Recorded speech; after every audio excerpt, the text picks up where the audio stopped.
I am beating every N64 game, and I mean all of them. The twist is, the next game I play is randomly selected, so I have no clue what's coming next. This is the journey to beating every N64 game.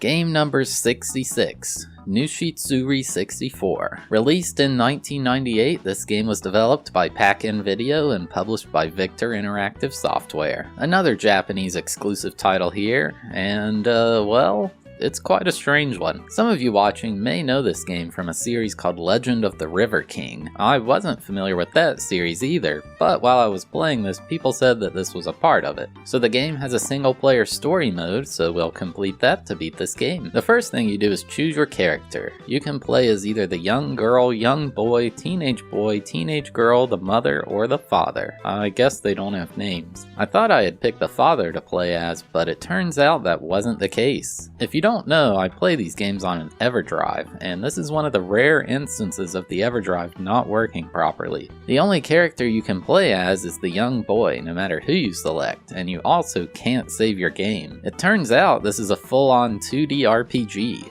The game opens with a family sitting in their home, and the screen is shaking. They realize they've just experienced an earthquake, which is not good. The young boy decides this earthquake is being caused by the rare fish, the Dai Namazu, which is a catfish. Apparently, there's actually some old Japanese legend that catfish cause earthquakes or something like that. So he sets out on a journey to catch the fish and put a stop to the earthquakes once and for all. You may be wondering, how in the world can you beat an obscure N64 RPG that has the text entirely in Japanese if you don't know how to read Japanese? Well, thankfully, there is an incredibly detailed game facts guide out there about this game written in English. It's by Adam King, and it saved me on this one like so much. It even has the big ASCII art at the top. That's how you know it's legit. So I will put that guide in the video description if you're interested in checking it out. Unlike most RPGs where you fight enemies and level up, this one is centered around fishing. You can fish to gain money to upgrade your gear and become better at it. This will need to be done to catch the Dai Namazu. The first thing I did was head to the private pond to earn some money.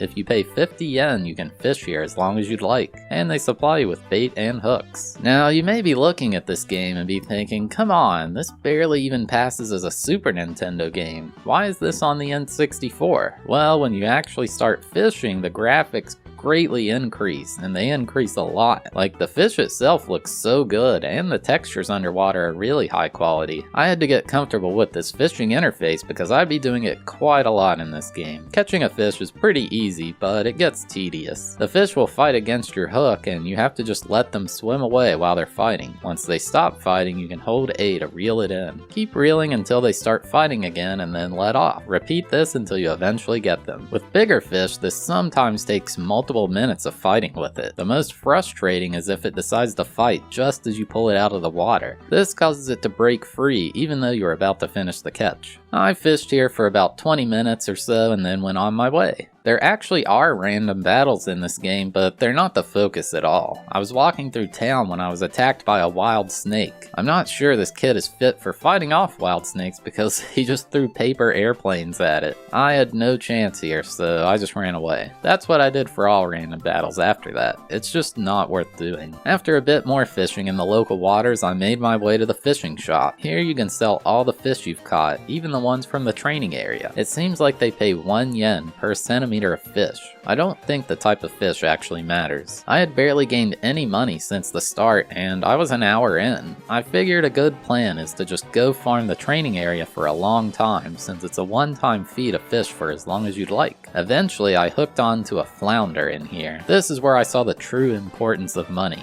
It was basically impossible to catch this thing because it just never had slack in the line. With a better fishing rod, it would be possible. After fishing for a while, I had 595 yen and decided to head to the gear shop. Here you can upgrade your fishing equipment as well as your other miscellaneous equipment. So I bought a pair of boots that made it easier for me to run from wild encounters. And then I purchased a much bigger hook as well as a small but powerful fishing rod. With this, I was finally able to reel in the flounder. Heck yeah, dude. So remember how I said this game is bugged on EverDrive and you can't actually save? Yeah, I didn't know that until my first session with the game was finished. When I booted it up the next day, I had lost nearly 2 hours of progress. Absolutely devastating. It wasn't too bad though, since I knew what I needed to do now. After fishing to farm money again, I decided to actually try to progress the game along towards our goal of catching the Dainamazu. There are 5 quests that need to be done before you can catch it. One of them you can start right in this first area, the 7 Herbs quest. There's an old man who wants to eat some porridge, but I guess he's tired of having bland food.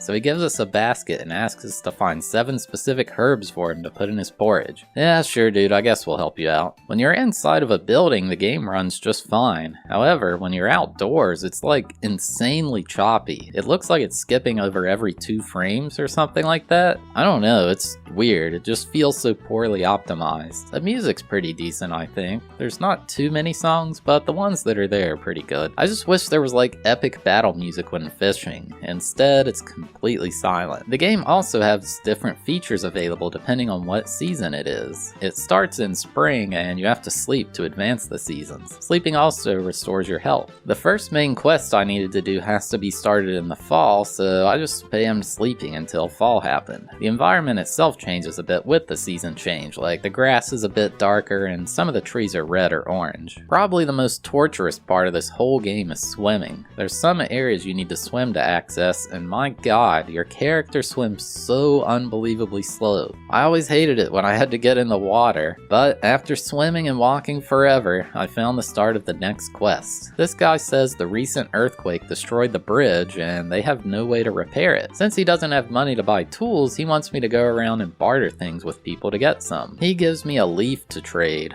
I took that to some kids in another area and they gave me a sweet potato. Then I took that to some guy who freaked out like, "Oh my god, you have a potato, give it to me." He gives me a winning raffle ticket for it, which doesn't seem fair, but whatever. The guy must love potatoes. I brought that to the raffle lady and she gave me a golden statue for winning. Finally, I brought the golden statue to this wealthy looking guy. Reminds me of Scrooge McDuck. He's like, "Ah, yes, this would make a perfect addition to my mansion." He gives me some tools in exchange for the statue. Then I brought the tools to a carpenter who agrees to fix the bridge. I had to sleep to give time for the bridge to be fixed, and when I did, something different happened. The kid had a nightmare about the Dainamazu. Just thinking about it gives him chills.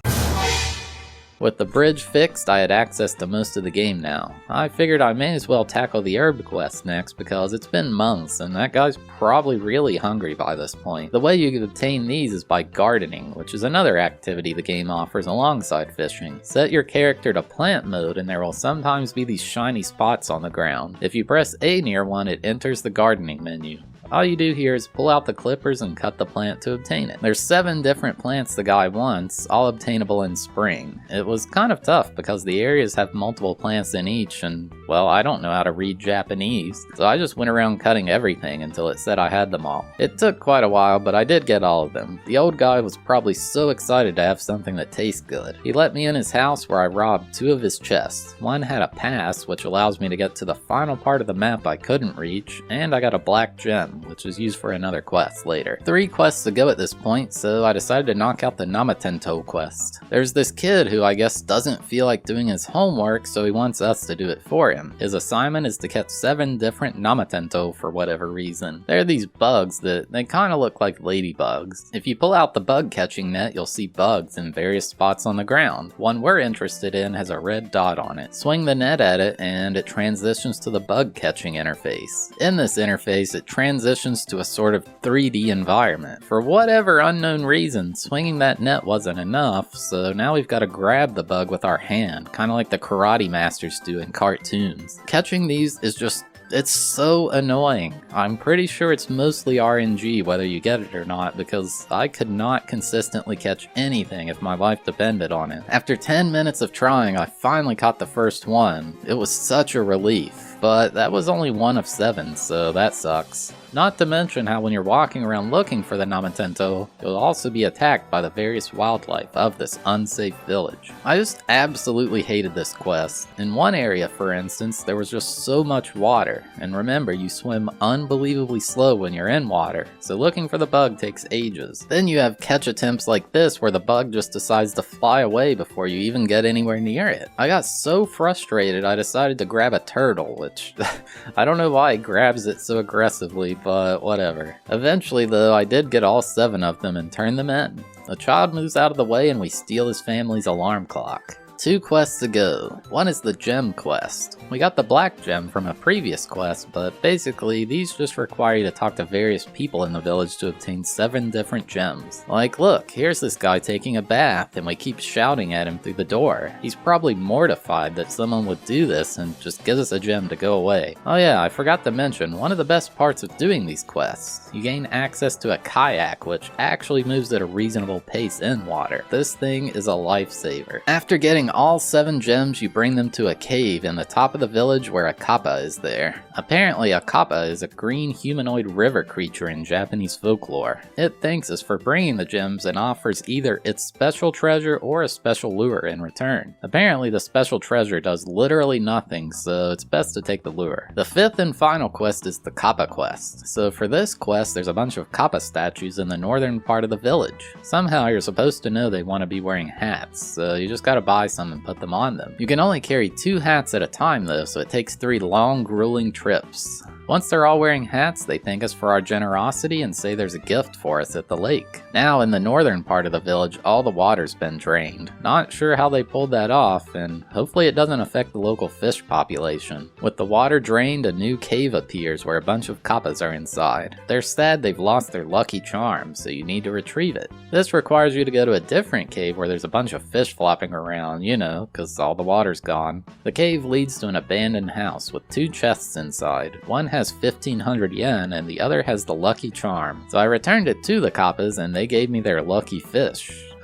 Thanks, I guess? Now with all 5 quests completed, it was time. We're confronting the fish capable of summoning earthquakes. If we sleep now, the kid has another dream about the fish and suspects he can find it. I headed to this cave that had previously been blocked off and the guy guarding it lets us through. I honestly have no clue why he's guarding it anyway. Maybe the fish is dangerous or something, but there's other people in this area, so I don't know. No matter, we're on a mission here. The Dai Namazu goes down today. I brought my trusty fishing rod over to a pond and waited, and then the battle was on. This was my Moby Dick moment. Like, it was the toughest battle I had in the entire game. People are gonna tell stories of this fight for centuries. It kept pulling, but I was experienced. If I was just patient, it'd run out of steam eventually. After over 4 minutes of struggle, I reeled in the legendary Dai Namazu, measuring well over 99 centimeters. And just like that, I'd saved everyone from disaster. Then the most unexpected thing happened.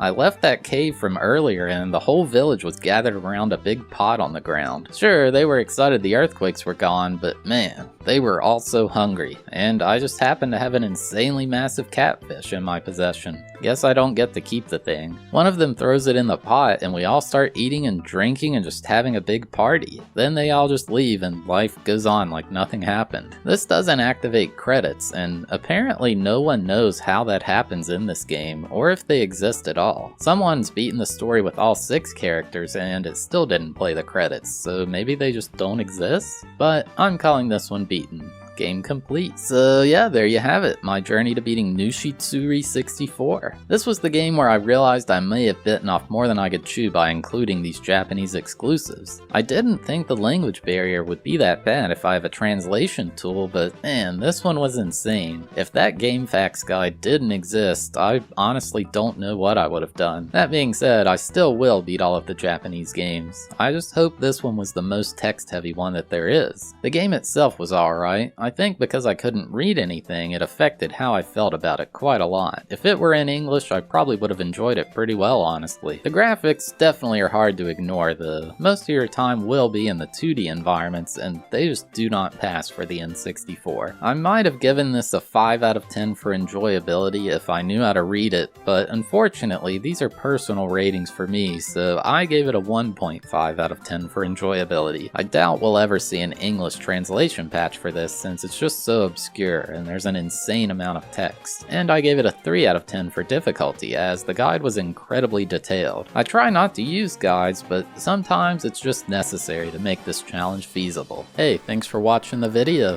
Have a sneak peek at the next game. So there are 325 games on the list. Could be anything. Let's see what it is. 3, 2, 1, go! 52. What is that? That's so early. Oh man. Okay, we're playing the next Chokukan Night game, which, if you can't guess, is a Japanese exclusive title. So we are playing Chokukan Night Pro Yakyu. Oh wait, is this baseball? Chokukan Night Pro Yakyu King. Oh my god, more baseball. Alright.